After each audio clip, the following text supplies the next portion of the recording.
Transition metals in periodic table. The transition metals are located in the middle of the periodic table. Physical properties. Compared to other metals, transition metals have higher melting points, higher densities, are harder and stronger. These are general physical properties of transition metals. There are exceptions such as mercury, which is liquid at room temperature. Like most metals, transition metals conduct electricity when they are either a solid or a liquid. They can also be described as shiny when they are freshly cut. Chemical properties. Reactions with oxygen.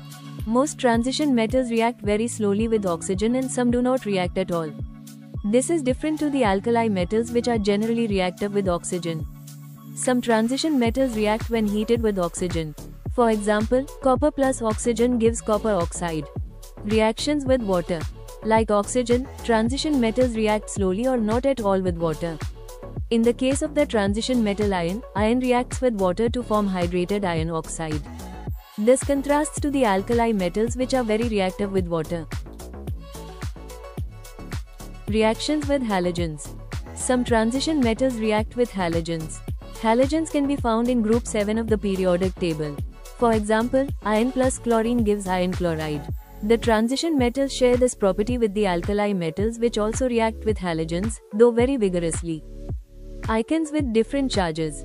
Ions with different charges. The transition metals form ions with different charges. This is shown above.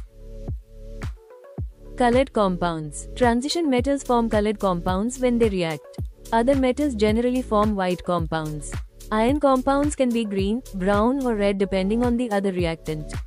The colors are a good way for scientists to observe which compounds are present in a substance.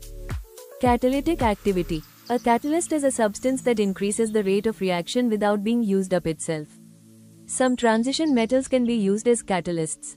For example, iron is the catalyst in the process to make ammonia.